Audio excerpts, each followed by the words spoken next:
বর্তমানকালে বাজারে হঠাৎ অন্তর্ধান ঘটেছে খুচরো টাকার। কোভিড কাল এবং তার পরবর্তীতে বাজারে 1 টাকা 2 টাকার কয়েনের প্রয়োজনের অধিক যোগান ছিল।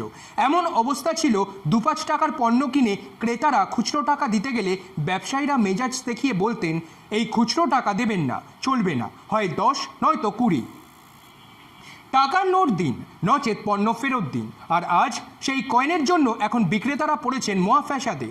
1-2 টাকার কয়েনের খোঁজে তারা ছুটছেন এক ব্যবসায়ীর কাছ থেকে আরেক ব্যবসায়ীর কাছে।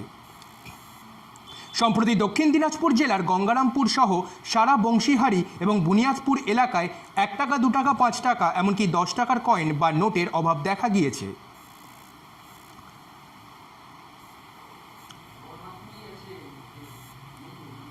মালদা থেকে বালুরঘাটগামী সরকারি বাসের কন্ডাক্টর সুনীল সরকার জানিয়েছেন, কি বলবো দাদা, 10 টাকা 15 টাকা ভাড়া দিতে কেউ 100 টাকা, আবার কেউ 500 টাকা নোট ধরিয়ে দিচ্ছে, বলছে খুচরো নেই, টাকা ফেরত দিতে আমায় হিমশিম খেতে হচ্ছে।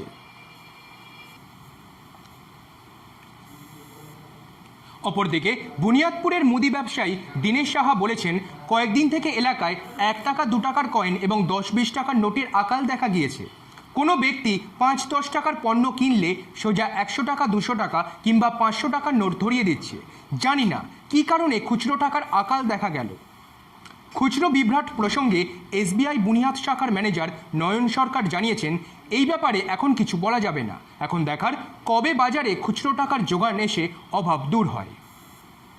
ব্যুরো রিপোর্ট, সংবাদ শিরোনাম। আপনারা দেখছেন সংবাদ শিরোনাম।